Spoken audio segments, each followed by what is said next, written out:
What's going on, everybody? I'm John J. II, and this is the first episode of the Gin College Podcast. I'm here joined with Cody Almassi, brand new analyst, brand new insider here at Gin Promotions. Really happy to have him on. Cody, I'll let you introduce yourself and tell everyone who you are and what you're all about. Hey, everybody. Cody Almassi here. Super excited to be part of the Gin College Podcast. Brought me on as an analyst. Seth Conklin, grew up with him, and just always had a knack for just talking about college sports, and I'm excited to do it live and talk to everybody about it. All you guys here listening to us. Yeah. Big audience here, big show, big day, big premiere here for, the Gin College Podcast. It's a brand new show here with Gin Pros, and we're really excited for it. Got a big show for you guys. It's the brand new season of the college football season, I guess I'll say, and a lot of games coming up. And it's just kind of crazy, kind of overwhelming to get back into the swing of things with a regular schedule. I guess we can call it somewhat post-COVID. We're not completely out of the woods yet with COVID, but, we're looking to get out of that. We're filling stadiums up. If you watched the game last night, we'll get into this one in a little bit, but the Ohio State-Minnesota game, that was packed. They were packed to the gills.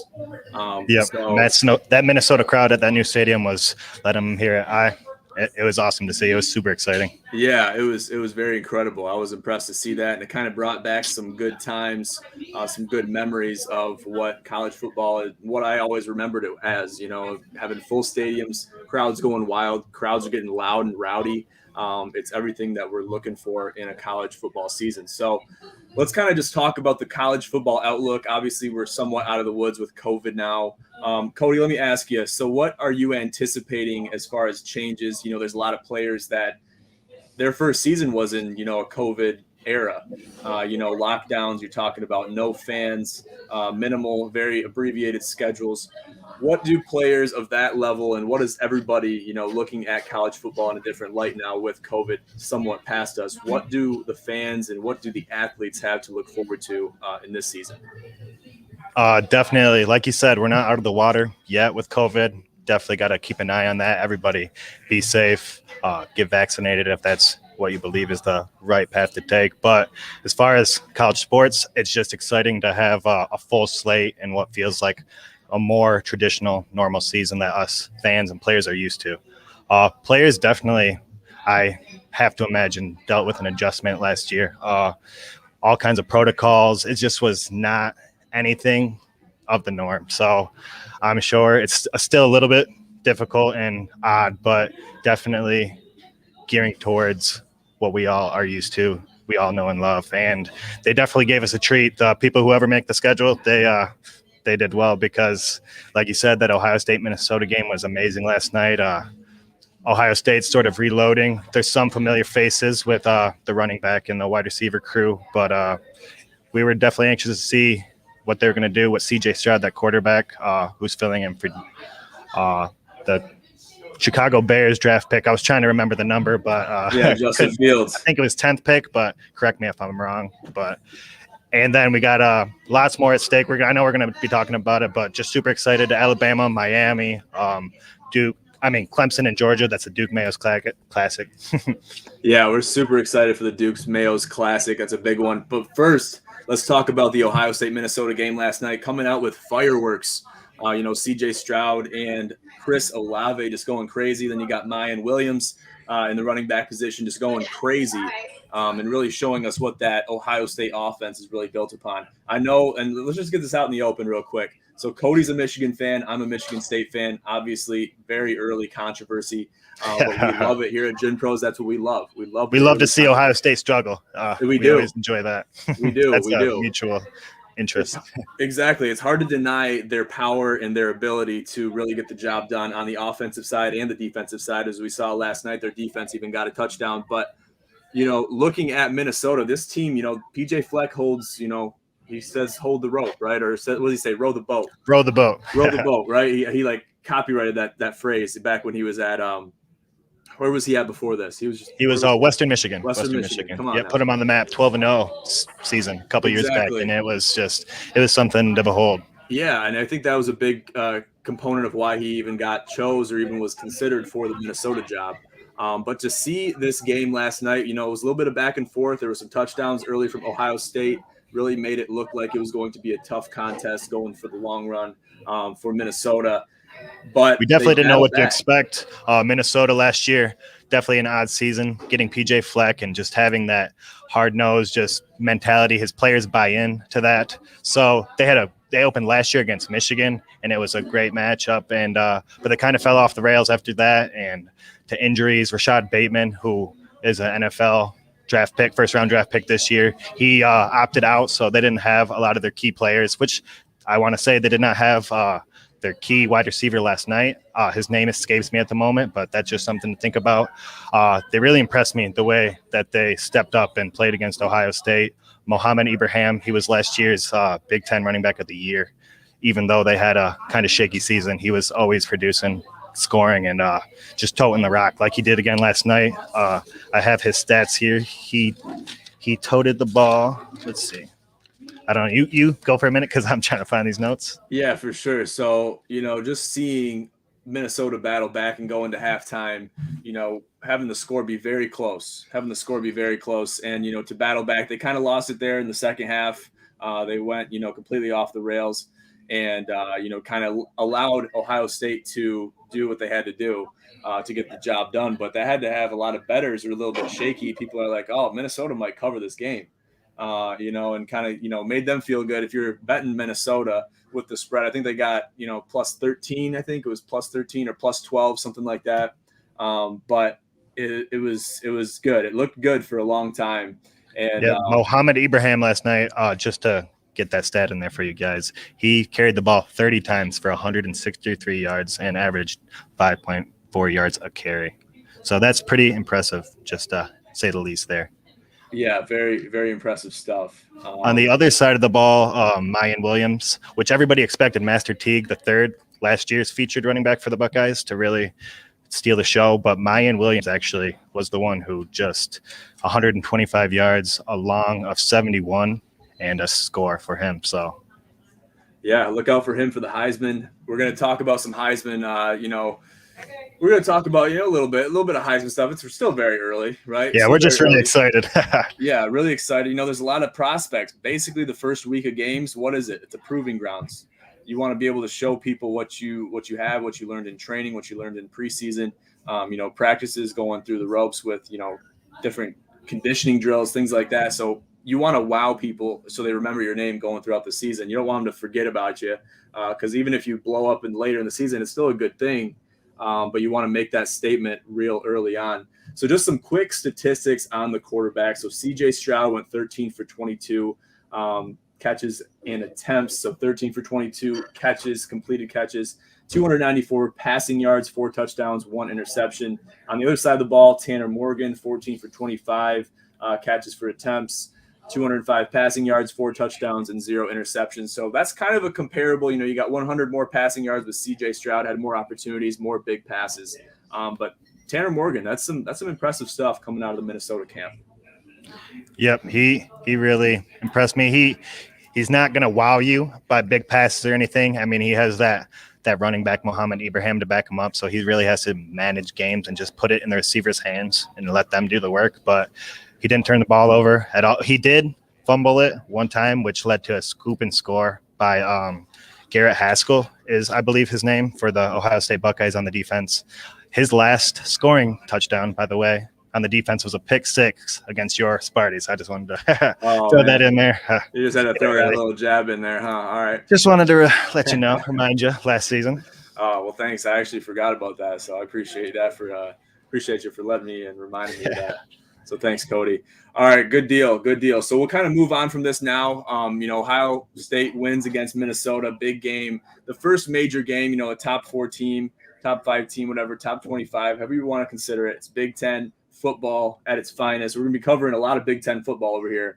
We're going to be talking about the Alliance coming up with the Pac-12 and the ACC, which is still in limbo. We'll talk about that later in the show. But for now, we're going to talk about the highlight classic game of, essentially of college football for the starting opening week. You're talking about Georgia versus Clemson. Clemson comes in -3 against Georgia, obviously looking to, rebuild that quarterback position, rebuild that offense that Trevor Lawrence left behind when he got drafted to the Jacksonville Jaguars. So, Cody, let me ask you this. What are you expecting out of this Clemson team? And then we'll get into Georgia here shortly. To be honest, I expect more of the same from Clemson and Dabo Swinney. He has built something there that is hard to replicate. As you can see, there's only a few schools in the country that do what they do, being in the college football playoffs and the finals every year. DJ Uyunglele, he is replacing Trevor Lawrence, the number 1 pick to the Jacksonville Jaguars. And I think he's going to do a great job. He had to step in last year, and he won. Well, he didn't win, but he had a great game. I don't have the stats on me, against Notre Dame last year, and that was their first matchup. And he almost got the job done, but Ian Book and the Notre Dame defense last year was just a little bit too much. It went to overtime, maybe even second overtime. I don't have the stats, like I said, but I know I was watching it, and it was one of the best games of the season last year, and it was just a regular game in the season. So, yeah, I think that they're going to reload. I'm not too familiar with the faces, but I'm sure we will be shortly on the side of Clemson. Yeah, well, you're comparing it to, I even compare it to, you're talking about top 4 teams. I'll compare it to C.J. Stroud in Ohio State with Justin Fields leaving. You have to rebuild that quarterback position. When the quarterback leaves, it's better to get them trained, get them ready early so you can build them and use them for multiple years throughout their, college career. Yeah, to add to that real quick, I want to talk about it later, but yeah, Ohio State, just heads up, they already have their next quarterback in waiting. His name is Quinn Ewers. He forego his senior year of high school at Texas to join the Buckeyes, and he has already signed a $1.4 million NIL deal. And he reclassified from the class of 2022 to 21. And yeah, I think he has long shot, dark horse, Heisman odds, even like plus 20,000, which is insane. CJ Stroud would have to go down, but I'm getting ahead of myself here. That's crazy though, man, to think about a high school kid. The landscape is changing, which we will speak to later. It's crazy. It's really, and we'll talk about the NIL here in a little bit, but I'm really excited to talk about that. There's a lot of aspects of the NIL and all the regulations that they've approved to change the landscape of college football. But let's talk about Georgia. Let's talk about JT Daniels. So he's the quarterback at the helm in Georgia. He's a transfer from USC. He spent most of the season recovering from a knee injury, but made his Georgia debut on November 21st, 2020 against Mississippi State, passing for 401 yards, 4 touchdowns while completing 73.7% of his attempts. It's kind of crazy to see, those statistics compared against a Clemson team, but that might explain this close line. Rebuilding, basically getting quarterbacks acclimated to the offense, getting them acclimated with the program. It's a lot of rebuilding, and a lot of these colleges have to deal with this. And I guess, how is Georgia? How is your anticipation? What's your anticipation of Georgia against Clemson in this matchup? I look forward to watching Georgia every year. Kirby Smart, the coach, he is under the Nick Saban branch of coaches, and he brings more of the same every year. He's so close. They just haven't put it all together yet. But JT Daniels, like you said, he had that first breakout game, and he just built from there. 4-0 in the last 4 games, and really gave him a shot in the end until I think that they lost to Clemson in the college football playoffs, if I'm not mistaken. So, yes, their defense is always just something to behold. They churn out running backs, Todd Gurley, Nick Chubb in the NFL. So it's just I'm waiting for them to really put it together. And any year could be the year. It's like so unpredictable that way. But against Clemson, I mean, that's who I'm going to roll with just to be safe. And I just believe in Dabo Swinney and starting it off like he does every year. Yeah, and this is going to be a crazy game, but we can kind of transition into the SEC. Just talk about the SEC a little bit. They became a major conglomerate conference of, multiple teams that, they have stature. They have the resume to make it to the championship every year. A lot of these teams, I mean, you look at LSU, you look at Georgia, you look at Clemson, you look at Alabama. Even Ole Miss can come out of the water and surprise you. You got Auburn. They gave Alabama a scare last year. Ole Miss, that is. Yeah, they're exactly. one of my under the radar teams to watch. Lane Kiffin is another coach who people just buy in, and he's really just a part of that high flying, high octane offenses that we're used to when we think about college football now. Yeah, exactly. And any of these teams can really come out of the water and surprise us. Because before it was just all Alabama all the time. It still is to a certain degree, but there's other teams coming up. There's other teams emerging that will really come into the forefront and give these other major teams a test, especially in the SEC. LSU is another one that we can speak to for just a moment, if you don't mind. Exactly. Yeah. Ed Orgeron He is one of those. It's just SEC football, I think, is what it comes down to. These kids, they go there to win championships. And like we've seen in 2019, they capitalized. Joe Burrow of the Cincinnati Bengals now. And that offense just really led the way, and they beat Alabama, and they won a championship against the Clemson Tigers. And that was another great game that I'll always remember. Derek Stingley Jr. on the defense. He is just outstanding playmaker. I've heard rumors that if things go well, he might play some offense this year, but as a freshman, he was an all-star. Pro athletes were tweeting about him. Derek Stingley Jr., that's someone keep your eyes on. He's going to be making plays left and right for the LSU Tigers this season. And another one, just a player, so early. So all our predictions will probably end up being blown out of the water. So just going to throw that out there. But he's just somebody, I'd love to see it, a Heisman winner on the defense, just like my Charles Woodson of the Michigan Wolverines back in the day. Oh, man, this guy can't stop bringing up Michigan. That's okay. That's all right. We'll forgive him. It's still early in the year. Yeah, I'm going to now want to talk about him the rest of the year. So hey, that's okay. But I think this is going to ignite a big venture as far as back and forth shit talking is concerned. Definitely. And that's fine. That's our fine. listeners are going to love that. So that's what we want. That's what the people want. And we're men of the people. So that's what we're going to do. Speaking to that point of uncertainty, let's talk about college football betting. I bring this into play when I'm talking about NFL. I'm talking about college football, college basketball, pretty much every aspect of sports betting. Obviously basketball, football, both college and professional level is something that is to be considered. And I'm talking about different betting, different schemes, different, ideas. You want to go into this with a grain of salt. You want to talk about, looking at things prospectively, looking at things objectively, and also focusing on the fact that there's not a lot that we know, especially a lot of new players, new quarterbacks, new offenses, new schemes on defense.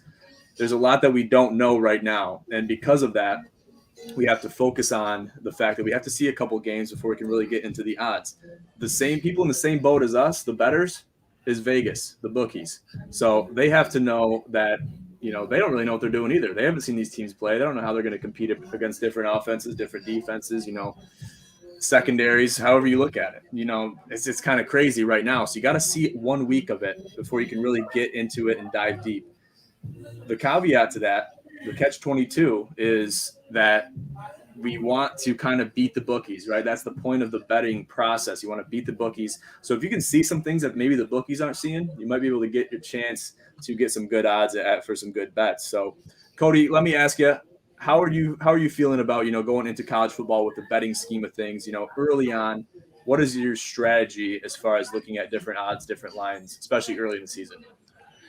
Yeah, like you said, it's tough. A lot of people are reloading. A lot of teams are bringing in new players. And last year is especially tough because of the COVID, the shortened season.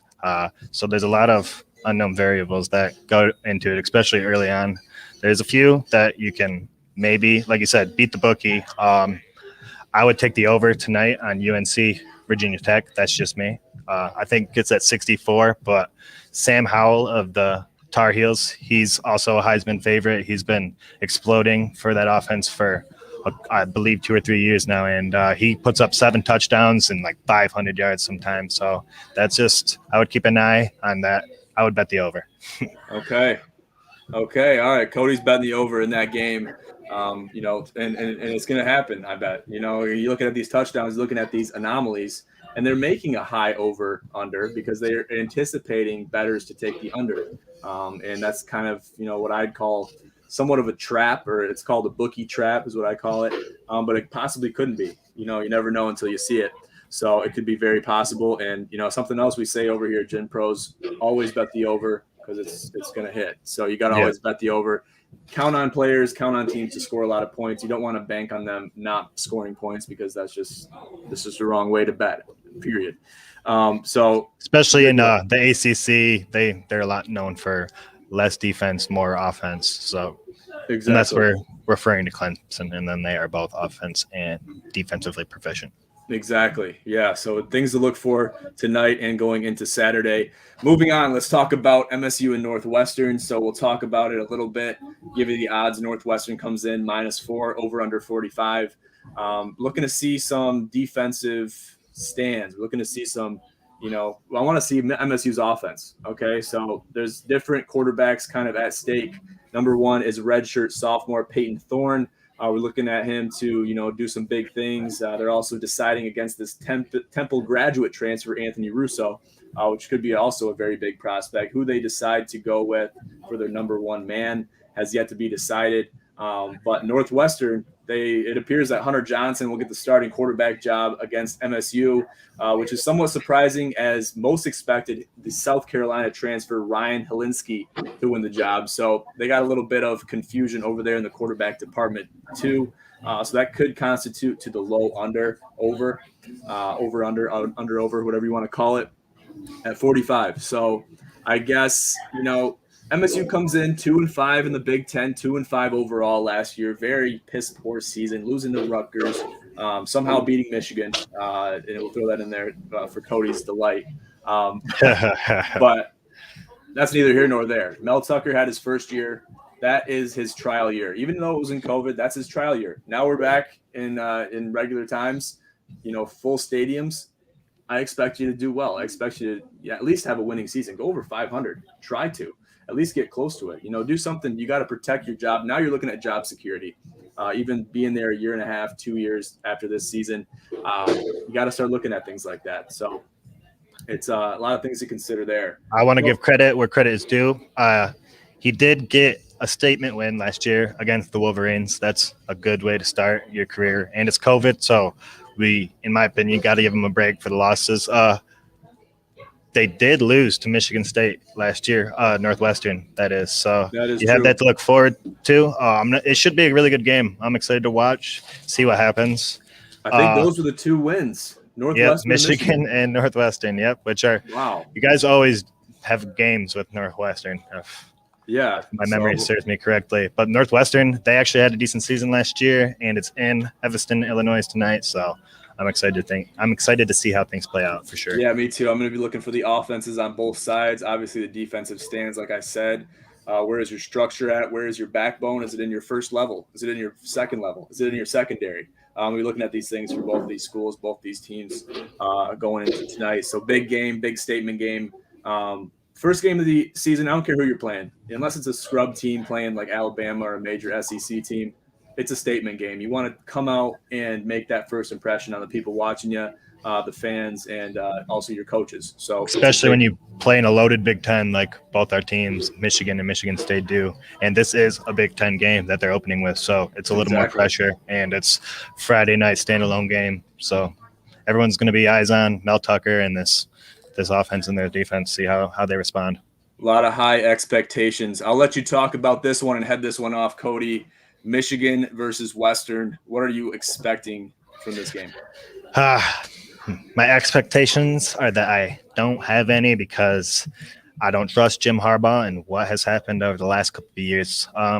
It started out great, 2016. We had our chance to get in the college football playoffs, and really since then, we've kind of fell off the wagon. And I know everyone listening who is a Michigan fan like I am, we are ready for change if something doesn't happen this year. And the hot seat could be pretty hot here in a couple of weeks if we don't look really good against Western, and we play Washington next week. So it could get hot and heavy. There could be pitchforks in Ann Arbor, and he could be gone. If it goes badly, I'd say he's gone before the season's end.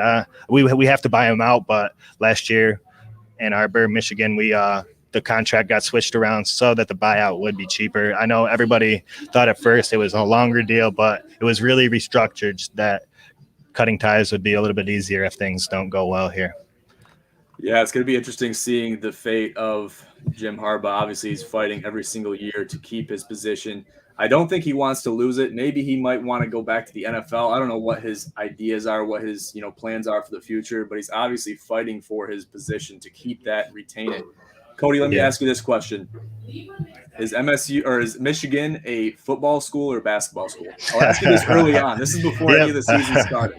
Yeah, this is before either season starts then, so it's a little earlier than anticipated, but I think most Michigan fans are on the bandwagon of the basketball team right now, Juwan Howard.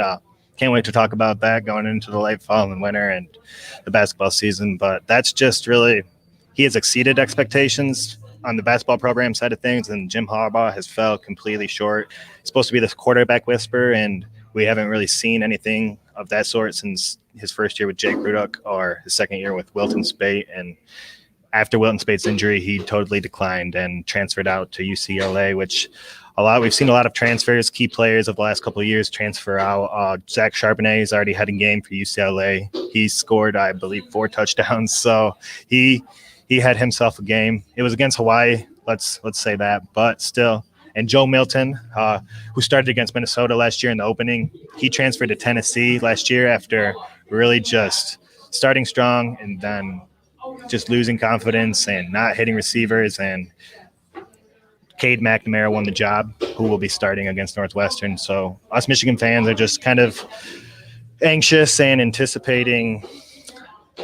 We're not sure what to expect over here, but we want to see some improvement and some good things because this is not the Michigan football that we're used to. At least I'm not used to.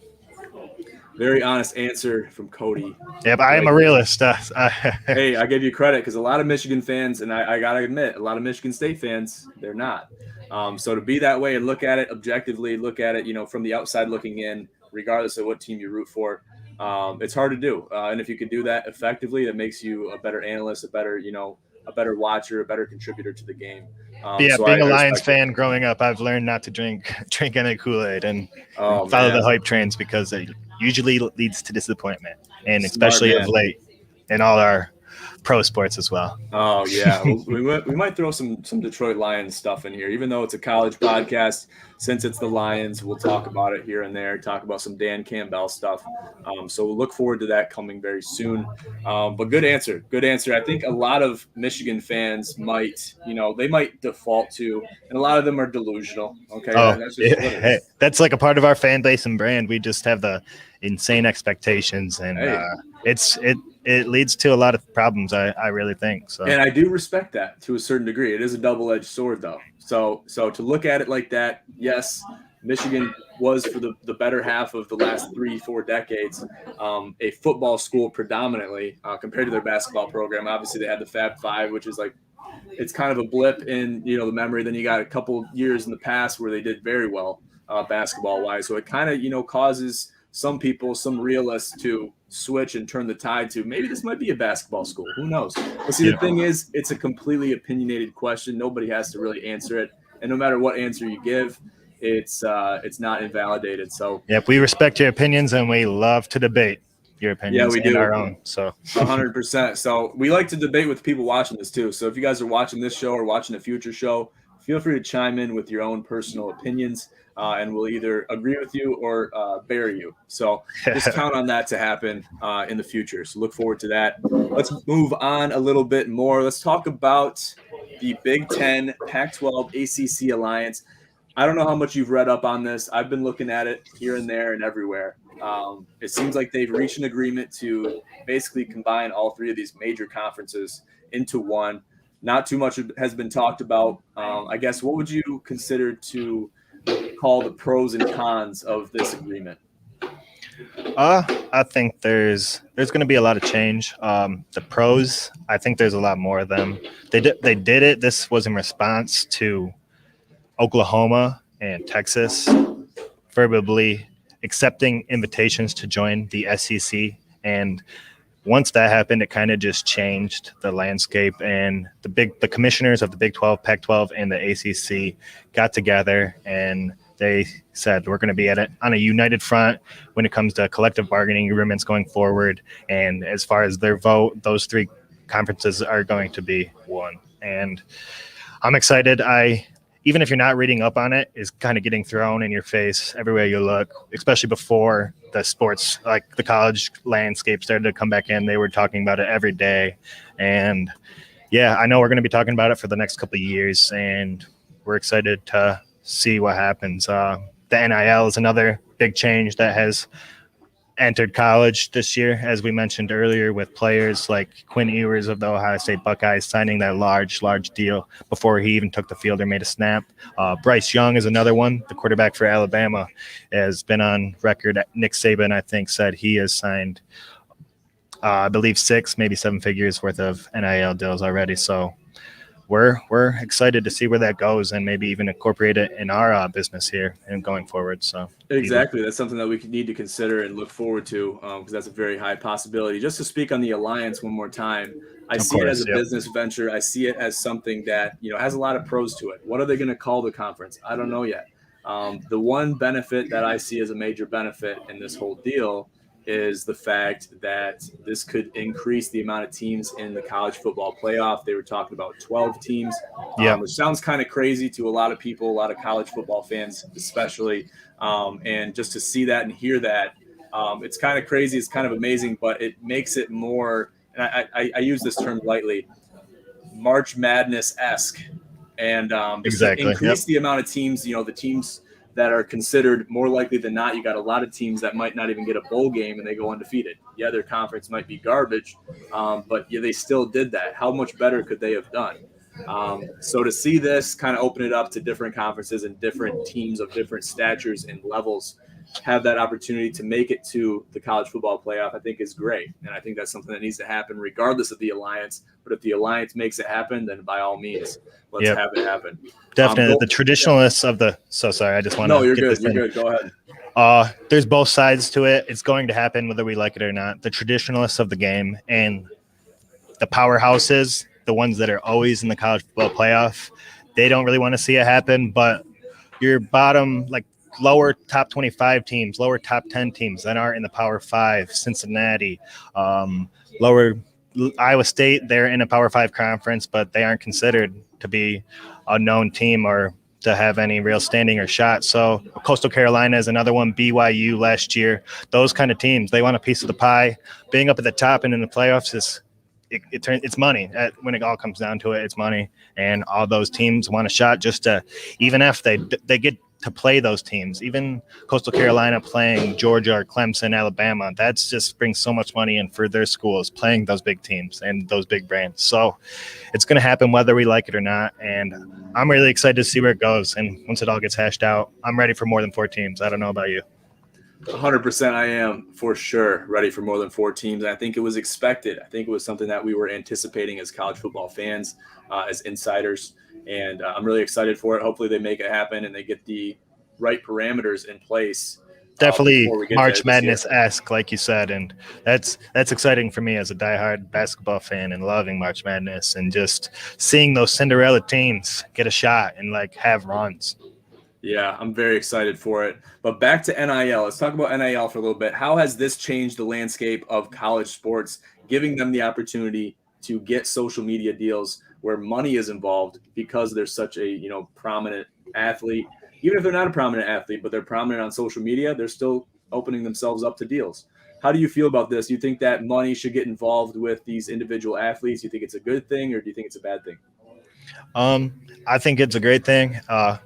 It's long overdue, in my opinion, at least the name, image, and likeness. I mean, these aren't the schools giving them any more money or anything else. This is businesses and stuff using the athlete's name and image and likeness to benefit mutually. And I you are probably in the same boat. Grew up in classes writing persuasive papers about the topic of college athletes being paid and whatnot. And I was always on the side of they needed more, especially the ones who put schools on the map and really help them bring in money. I believe that they are due something, but it changes the landscape totally. It's just the tip of the iceberg. Yeah, I agree. I think if anything else, if nothing else, this will persuade certain college athletes. And I'm definitely on your side with this. I think college athletes should get paid to a certain degree, and through this type of deal, that the nil deals, I think that it's the best bridge to, other than having the colleges actually pay the athletes directly. I think that should not happen. But having something like this where they can build themselves up, it will advocate them to stay with the college, especially basketball. You see guys that are 1-year guys that just go to the NBA, go to the next level. And Hunter Dickinson of the Michigan Wolverines is one of those guys. He outstanding player. He declared for the NBA, and it didn't. I don't think it worked out the way he wanted, and he was able to come back. And he's going to be able. He might make more money this year at Michigan with his name, image, and likeness than he would have being a second string undrafted player, like a bench player in the NBA. Yeah, I'm excited to see how it pans out, especially in the arena of college basketball. I think it's going to be a big deal to see how this happens. And I hope that it works out to benefit not only the athletes, but the colleges as well. So a lot to look forward to as far as NIL deals with different athletes. And this isn't going away, folks. So we're going to be talking about this a lot more. I definitely see this happen in the future. Some of these deals might go to their heads. It could be a slippery slope. Yes, it is. But Pandora's box, you can't close it. So we'll see what happens.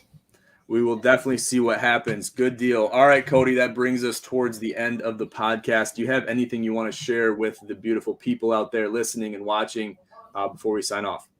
I just want to thank you guys for listening. I'm super excited about this show and to be working with John here and where things will go. I'm going to be spreading the word. I hope you guys are too. Look forward to be talking college sports for a foreseeable future. Thanks, Cody. Yeah, we're very excited to have Cody on here as a sports insider for college sports for the Gin College podcast. Really excited. Got a lot of podcasts dropping very soon. We're just getting the feed set up, getting everything set up.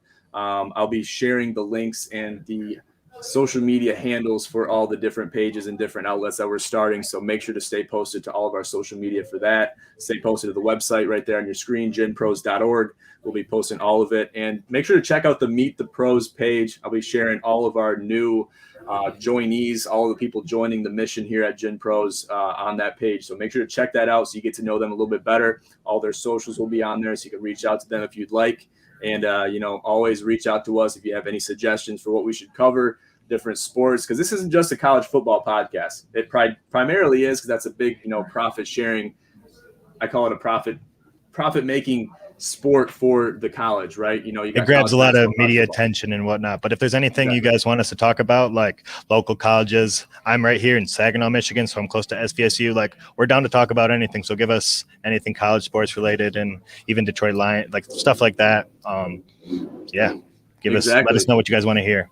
Just a quick shout out. Where I'm recording right now is 999 Cafe in Saginaw. So this is my place of employment right now. It's my day job, and come in. It's a great place, and give you a shout out here on the podcast. Yeah, go check out Cody at the 989 Cafe in Saginaw, Michigan. Check him out. Go get a drink from him. Shoot the shit with him. He'll love it. Really good stuff. But I'll tell you your sports opinions are trash. Yeah, try to debate Cody right in the cafe. That'd be something, right?